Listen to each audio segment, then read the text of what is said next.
আসসালামু আলাইকুম। সম্মানিত দর্শক শ্রোতা, আপনারা সবাই কেমন আছেন? আশা করি সবাই ভালো আছেন। আমি আপনাদের মাঝে উপস্থিত হয়েছি, কিছু কথা বলবো। আপনারা আপনারা মনোযোগ সহকারে আমার কথাগুলিকে শুনবেন। আশা করি কিছুটা জানতে পারবেন। বর্তমান অবস্থা পরিস্থিতি সম্পর্কে কিছুটা বলবো আমি। তো বন্ধুরা, দেখুন, সারা বিশ্বে যে পরিমাণ লকডাউন, এই লকডাউনের ভিতর দিয়ে চলাটা খুবই কষ্ট। তারপরেও কি আর করা, সরকার যেটা বলবে সেটা তো মানতেই হবে। না মানলে তো উপায় নাই।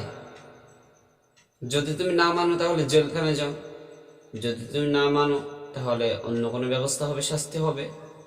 তো আমরা কোনটা চাই? শাস্তি চাই নাকি লকডাউনের কারণে আমরা বাসা বাড়িতে থাকতে চাই? সেটা আপনারা নিজেরাই বলবেন, নিজেরাই সেটা বুঝে নেবেন। তো বন্ধুরা,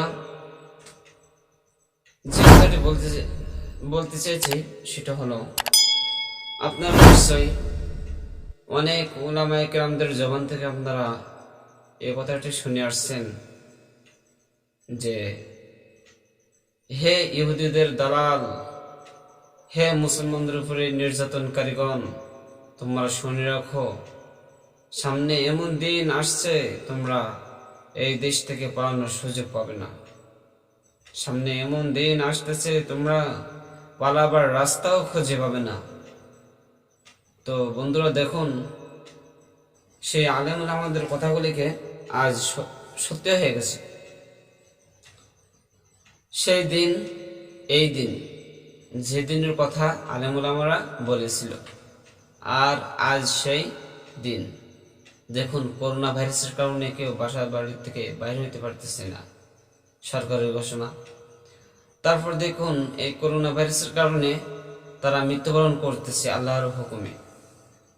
তারা তো এখন পালানোর রাস্তাও খুঁজে পাচ্ছে না, কোন রাস্তা দিয়ে তারা বেঁচে যেতে পারে, করোনা থেকে বাঁচতে পারবে। তারা কোন রাস্তায় গেলে, কোন জায়গায় গেলে তারা করোনা থেকে বাঁচতে পারবে? কোন জায়গায় গেলেই বাঁচতে পারবে না। তো বন্ধুরা দেখুন, মুসলমানদের উপরে অত্যাচার করার কারণে, মুসলমানদের উপরে নির্যাতন করার কারণে আজ তারা কোথায়? আজ তাদের চিহ্ন খুঁজে পাওয়া যাচ্ছে না। বাংলাদেশে কেন, সমস্ত বিশ্বে যে পরিমাণ মানুষ মারা যাচ্ছে, এই মানুষগুলো ঠিক মতো ভাবে কাফন দাফন করা হচ্ছে না, ঠিক মতো ভাবে জানাজা দেওয়া হচ্ছে না। শেয়াল কুত্তা যেভাবে মারা যায় সেভাবেই মরে যাচ্ছে, এবং যেখানে সেখানে তাদেরকে ফেলে দেওয়া হচ্ছে। তাদেরকে ঠিক মতো নিয়ে জানাজা দেওয়া হচ্ছে না, ঠিক মতো নিয়ে তাদেরকে কাফন দাফনের ব্যবস্থা করা হচ্ছে না। কতটা বিশ্ব আজ পরিস্থিতি খুব খারাপের দিকে। তাই বন্ধুরা বলি যে, আলেমুল আমাদের কথা সত্যিই আজ সত্য হয়ে গেছে।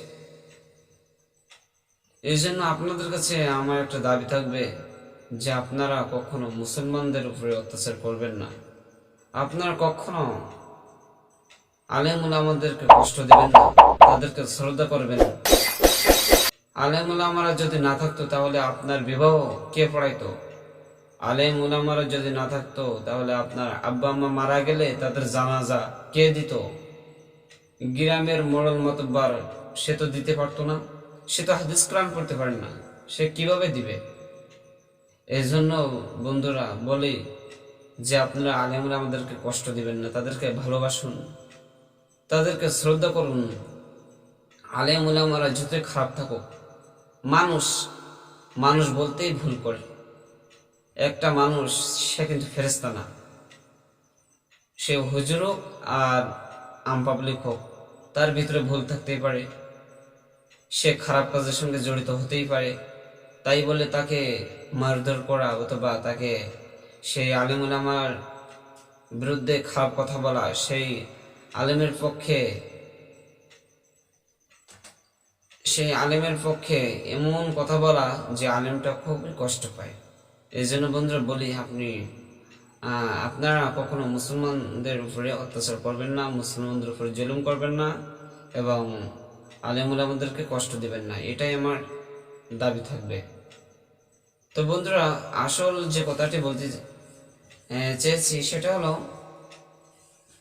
বর্তমান যে অবস্থা পরিস্থিতি খুবই খারাপ। যদি আমরা বেঁচে থাকতে চাই, বাঁচানোর মালিক আল্লাহ। এই জন্য আমরা যদি হেফাজত থাকতে চাই, ভালো থাকতে চাই, তাহলে আল্লাহ তাআলার কাছে ক্ষমা প্রার্থনা করতে হবে, দোয়া করতে হবে।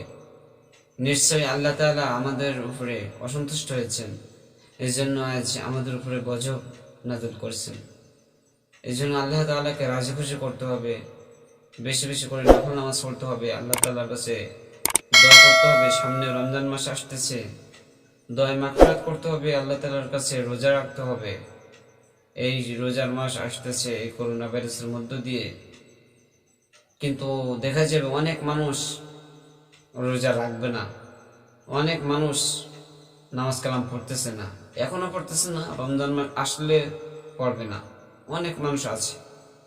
আমি সেই সমস্ত ভাইদের কাছে দাবি করব যে যারা নামাজ কালাম পড়ে না, রোজার মাস আসলেও রোজা রাখে না, ঈদের দিন আসলেও ঈদের নামাজ পড়ে না, সেই সমস্ত ভাইদের কাছে আমি দাবি করব যে আপনারা একটু নামাজ কালাম পড়ুন, আল্লাহ তাআলার পথে আসুন, আল্লাহ তাআলাকে রাজি খুশি করুন, আল্লাহ তাআলাকে স্মরণ করুন, তাহলে এই করোনা ভাইরাস থেকে আপনারা পরিত্রাণ পাবেন। তো বন্ধুরা, আমার ভিডিওটি এই পর্যন্ত ছিল। আশা করি আপনারা কিছুটা জানতে পেরেছেন। বর্তমান অবস্থা পরিস্থিতির কথা বললাম, তো আমার কথা ভিতরে যদি কোনো ভুল ত্রুটি হয়ে থাকে তো আপনারা নিজ গুণে ক্ষমা করে দেবেন। ভুল হওয়া তো স্বাভাবিক, ভুল তো সবাই করে থাকে। আমি ঠিকমতো কথাবার্তা বলতে পারিনি, ঠিকমতো আপনাদেরকে সুন্দর একটা ভিডিও দিব সেটাও করতে পারিনি। আমি যতটুকু পারি ততটুকুই আপনাদের মাঝে শেয়ার করলাম। আপনারা চাইলে এটাকেও শেয়ার করতে পারেন। তো বন্ধুরা, আপনারা সবাই ভালো থাকবেন, সুস্থ থাকবেন।